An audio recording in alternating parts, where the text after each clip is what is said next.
मंडळी नमस्कार. आजकाल चर्चा चालू आहे महाराष्ट्रात ती शिक्षकांची. विधानसभेतील गंगापूर विधानसभा मतदारसंघाचे भारतीय जनता पक्षाचे आमदार प्रशांत बंब यांनी एक विधान करून टाकलं आणि त्या विधानावरून गदारोळ माजला. त्या विधानानंतर शिक्षक पदवीधरच्या आमदारांनी ते विरोधी पक्षाचे असल्यामुळे प्रशांत बंब यांच्या विधानावर आक्षेप घेतला आणि बंब यांच्यावर टीका केली. बंब गप्प कसे बसतील, त्यांनीही शिक्षक आणि पदवीधर या मतदारसंघाची आवश्यकताच नाही असं सांगून टाकलं आणि हे मतदारसंघ रद्द करावेत अशी मागणी देखील करून टाकली.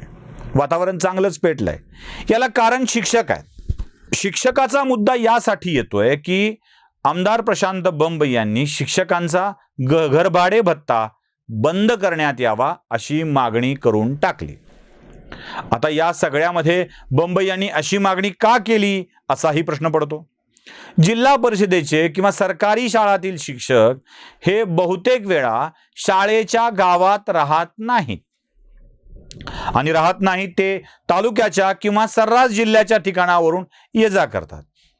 औरंगाबाद सारख्या ठिकाणावरून तर वेगवेगळ्या तालुक्याच्या अंतर्गत भागात जाणारी शिक्षक मंडळी खूप आहेत. म्हणजे एक गाडी 4 शिक्षक आपसात वाटून घेऊन जाए करत असतात.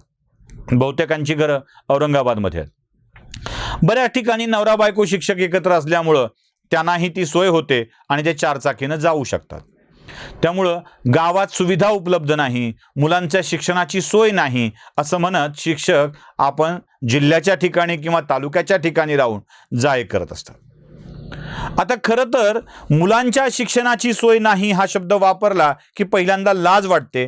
ते ज्या शाळेत शिकवतात ती शाळा आपली पोरं शिकायच्या लायकीची नाही असं त्यांना वाटतं. इथेच खरी गडबड आहे मंडळी. आपल्या शाळेत आपलीच पोरं शिकू नयेत असं ज्या शिक्षकांना वाटत असतं त्यांना त्यांच्या शिकविण्याच्या गुणवत्तेवर पूर्ण खात्री असते की आपण जे देतोय ते त्या दर्जाचं नाही. अर्थात प्राथमिक शाळा झाल्यावर माध्यमिक नसेल तर माध्यमिकला दुसऱ्या गावात, कनिष्ठ महाविद्यालयाला दुसऱ्या गावात हे प्रकार चालतील, हरकत नाही.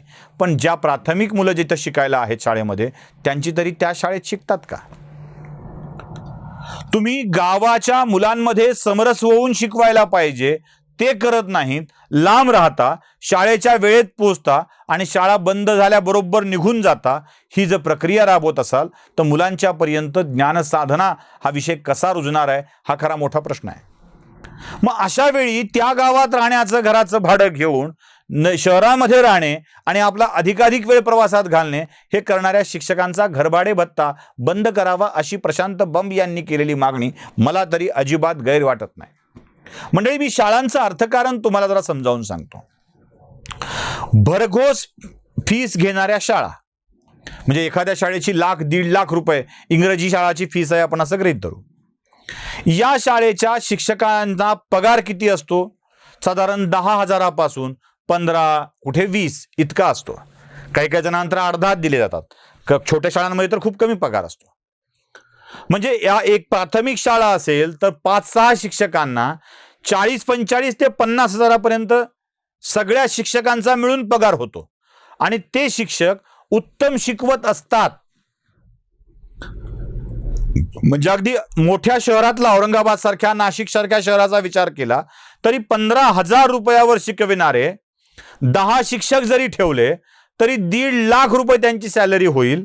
आता मला सांगा, एक शिक्षकी किंवा 2 शिक्षकी शाळांच्या मधल्या शिक्षकांचा पगार किती असतो आणि ते त्या शाळा इतकं ज्ञानदानाचं कार्य करतात का? पगार कमी करा असा माझा आग्रह नाही आहे, मी म्हणत नाही आहे.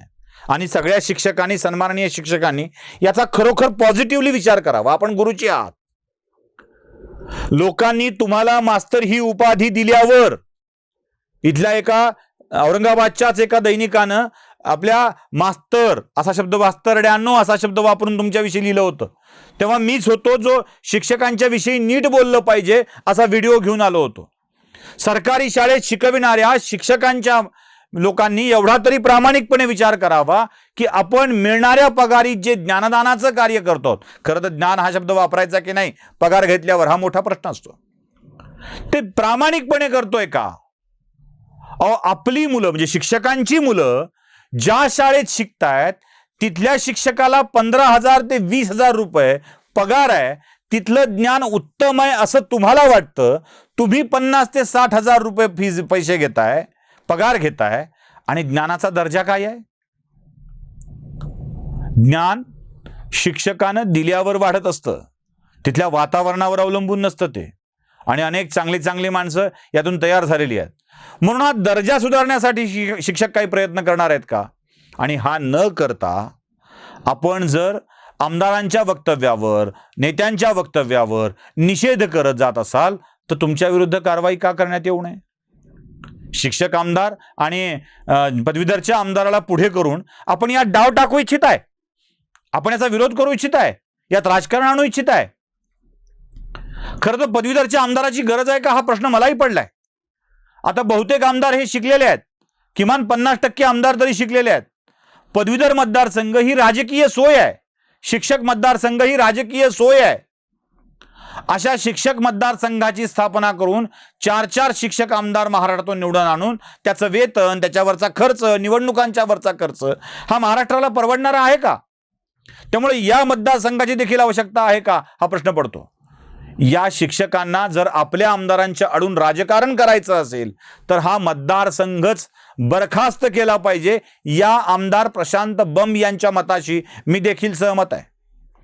आमदार प्रशांत बंब यांना शिक्षकांनी शिव्या घातल्या असं नाही, त्यांच्या भाजपच्या लोकांनी देखील त्यांच्यावर आगपाखड केलेली आहे. म्हणजे अगदी भाजपच्या खासदारांनी नांदेडच्या प्रशांत बंब यांना ब्लॅकमेलिंग करणारा आमदार म्हटलेलं होतं. परभणी जिल्ह्यातल्या एका भाजपच्या आमदारांनी देखील त्यांना ब्लॅकमेलिंग करणारा आमदार म्हटलेलं होतं. पण भ्रष्टाचाराविरुद्ध आवाज उभा करणारे प्रशांत बंब ब्लॅकमेलर नाहीत हे त्यांनी केलेले आरोप पुढे सिद्ध होऊ लागले आणि नांदेडमधल्या कंत्राटदारांच्या अटकी होऊ लागल्या. तेव्हा कळालं की खराच खूप घोटाळा केलाय. रस्त्याच्या चेकिंगसाठी स्वतःची मशीन घेऊन तपासून त्यावर प्रश्न मांडणारे प्रशांत बंब शिक्षकांना त्यांनी त्या गावात राहावं यासाठी बाध्य करतायत. त्यांचे पैसे कापणे हा प्रशांत बंबचा हेतू नाही आहे. अहो, ज्या गावात मुलांना शिकवण्यासाठी तुमची नियुक्ती केलेली आहे तिथे राहून तुम्ही शिक्षण द्यावं हे त्यांना अपेक्षित आहे. आणि खरंच सांगतो, यावर संपाचं हत्यार शिक्षकांना उपसायचं असेल ना तर खुशाल उपसावं, खुशाल उगारावं संपाचं हत्यार. या 50-50, 60-60 हजार रुपये पगार घेऊन शिकविणाऱ्या शिक्षकांच्या जागी 15,000, 20,000 रुपये पगार घेऊन शिकविणारे अनेक शिक्षक तयार होतील.